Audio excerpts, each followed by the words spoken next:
안녕하십니까. 좋은 아침입니다. 잘들 주무셨습니까? 오늘도 지난 시간에 하나님께서 은혜를 주신 대로 여러분에게 지금 곧 전해드리도록 하겠습니다. 우리 믿음은 성경을 알고 그 성경 말씀을 지키는 것이 믿음입니다.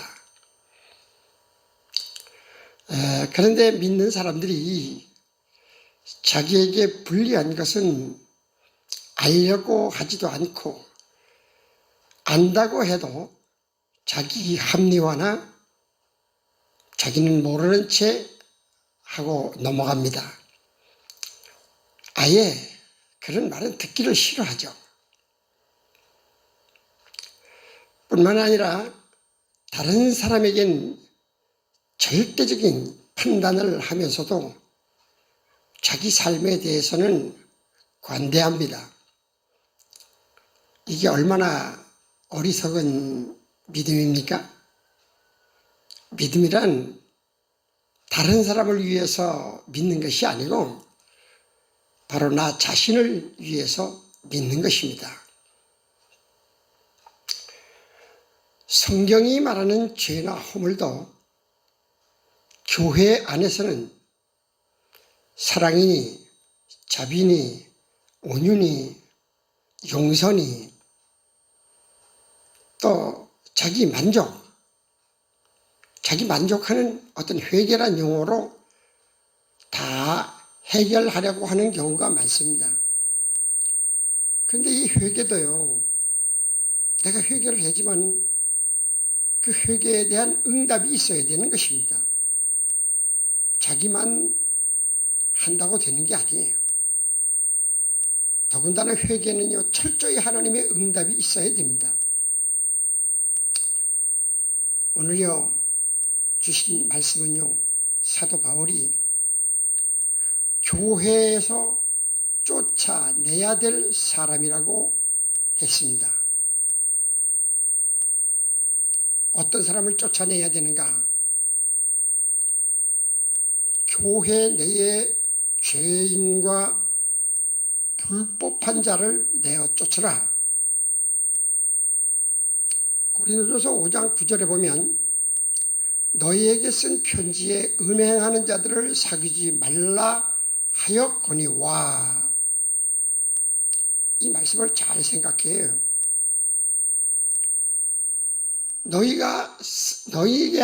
너희에게 쓴 편지에 음행하는 사람들을 사귀지 말라. 그렇게 바울이 말을 했죠. 그런데 고린도서 5장 10절에 그렇게 쓴 이유를 설명합니다. 이 말은 이 세상에 음행하는 자들이나 탐하는 자들이나 속여 뺏는 자들이나 우상 숭배하는 자들을 도무지 사귀지 말라 하는 것이 아니니 만일 그리하면 너희가 세상 밖으로 나가야 할 것이니라. 이런 사람 저런 사람 세상에 그 잣대를 가지고 다 그런 사람을 안 사귀고 그런 사람 가까이 안 하면 차라리 너네가 세상 밖으로 나가야 될 것 아니냐? 여기 이 말씀에는요, 서두에 이 말은 이 세상이라고 하는 단서가 붙습니다. 즉 세상은 음행, 탐하는 자, 속여 빼는 자, 우상 숭배자들의 세상입니다. 이런 사람들을 사귀지 말라? 그런 뜻이 아니고 그리스도인은 세상에 나가서 이런 죄인들을 주님께로 인도해야 됩니다. 왜냐하면 나도 그 사람 중에 있었기 때문입니다. 근데 하나님의 사랑으로 예수님의 십자가로 내가 구원을 받았으니 이 기쁨이 이 감사가 너무 좋아서 세상에 나가서 그걸 전해야 된다는 거죠. 만약에 이런 세상 사람들이 아니라면 복음이나 하나님의 사랑이나 이런 구원의 말씀이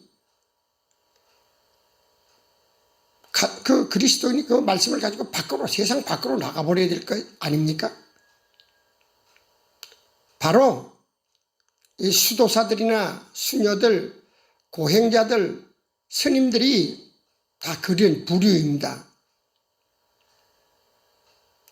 그래서 자기 울타리를 삼고 그리로 나가는 거죠.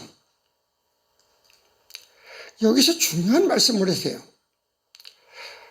5장 11절에 보면 이제 내가 너희에게 쓴 것은 만일 어떤 형제라 일컫는 자가 음행하거나 탐욕을 부리거나 우상숭배를 하거나 모욕하거나 술 취하거나 속여 빼앗거든 사귀지도 말고 그런 자와 함께 먹지도 말라 함이라.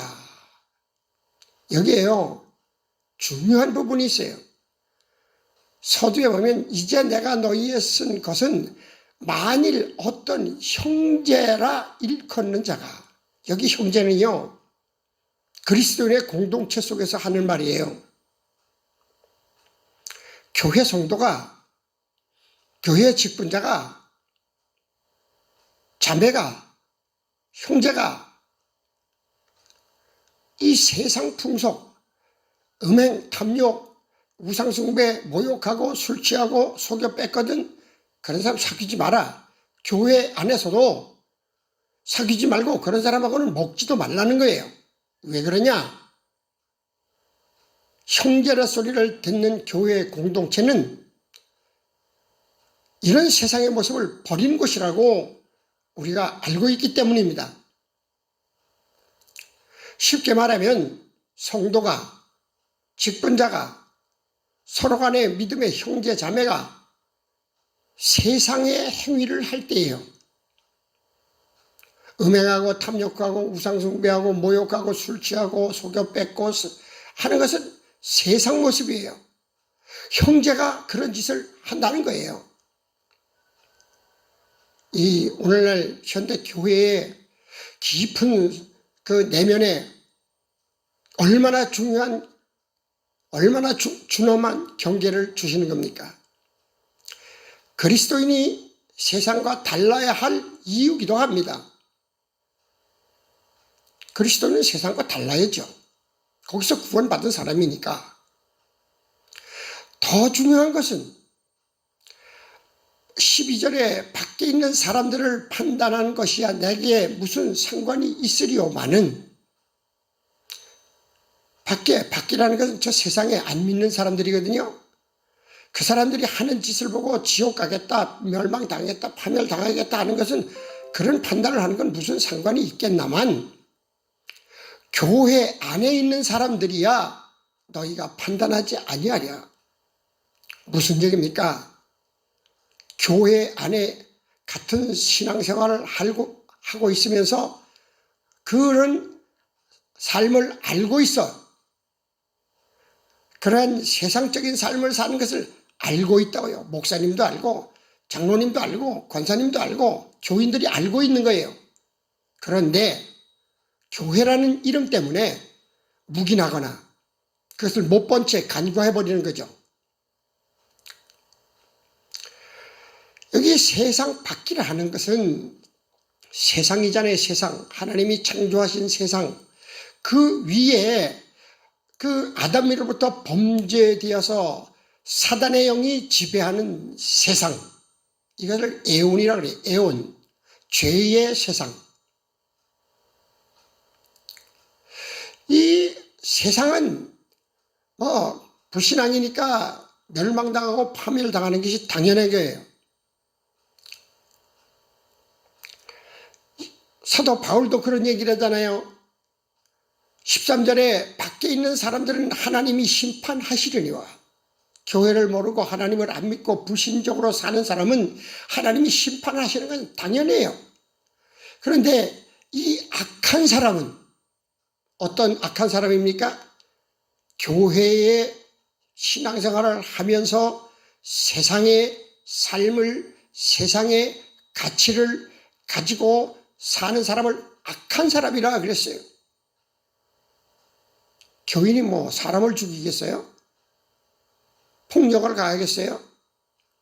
그런데 음행, 우상숭배, 속여 뺏고 하는, 술 취하고 하는 이런 모습들, 이런 악한 사람은 너희 중에서 내쫓으라.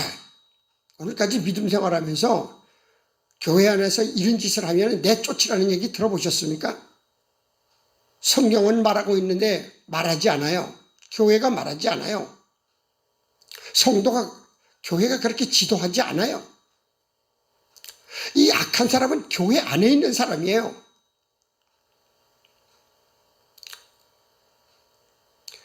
교회 안에서 세상의 악을 행하는 사람은 교회의 무리 중에서 내어 쫓으라. 형제도 아니고 자매도 아니고 내쫓으라. 세상으로 내쫓는다는 것은 사단에게 내어주는 겁니다. 사단에게 내어준다는 것은 멸망이라는 거예요. 이것이 오늘 사도 바울이 말하는 말씀이에요. 교회의 교리고 교회의 법이에요. 이 법을 교회가 존중하고 삽니까? 성도가 두려워하고 삽니까? 어설픈 신앙으로 교회라는 소속감에, 가지고 있는 직분에 만족감에, 또는 믿음의 가문, 혈통의 자랑에, 믿어온 전통, 이런 것에 취해서 쫓아내야 될 사람들이 많이 있습니다. 믿음은 중요한 거예요. 믿음의 본질을 모르면 위험한 거예요. 요한계시록 17장 2절에 가보니까 땅의 임금들도 그와 더불어 음행하였고 땅에 사는 자들도 음행의 포도주에 취하였다 하고, 땅의 임금은 뭐예요? 교회 생활하면서도 땅의 것으로 권세를 부리고 땅의 것으로 만족을 하고 땅의 영광을 누리는 임금 같은 사람이에요. 교회는 다니면서 땅의 것으로 권세를 부려요. 땅의 것으로 영광을 알아요. 이 사람들이 더불어 음행을 해. 땅의 것을 얻으려니 음행을 할 수밖에 없는 거예요. 땅에 사는 자들도 그 음행의 포도주에 취하였다. 땅에 사는 사람이 누구예요? 이거는 우리 사람으로 말하면 평민이에요. 평민이면서도 천국 백성이라고 말하면서도 땅에 사는 거예요. 교회는 나와 살지만, 예배는 드리지만 땅의 것으로 사는 거예요. 그리고 그들의 믿음의 내용은 땅이 소망이에요. 세상의 것이 소망이에요. 우리 믿음의 그 요구는 욕과 욕망의 충족이 아니에요. 세상 것을 욕구하고 바라는 그것이 채워지는 것이 아니라는 거죠. 우리는 믿음의 진력을 해야 돼요. 우리 믿음의 결산을 생각하고 진력해야 돼요. 베드로후서 3장 17절, 그러나 주의 날이 도둑같이 오리니 그날에는 하늘이 큰 소리로 떠나가고 물질이 뜨거운 불에 풀어지고 땅과 그 중에 있는 모든 것이 드러나리로다. 땅의 임금, 땅의 백성으로 살았는지 음행으로 세상으로 살았는지 드러나는 날이 있다는 거죠. 바울의 사도의 귀를 기울이고 베드로 사도의 간곡한 부탁에 귀를 기울이시기 바랍니다. 그건 말이 우리의 믿음의 실제요, 믿음의 결과라는 것을 알고 열심하는 귀한 성도들이 되어주시면 참 좋겠습니다. 감사합니다.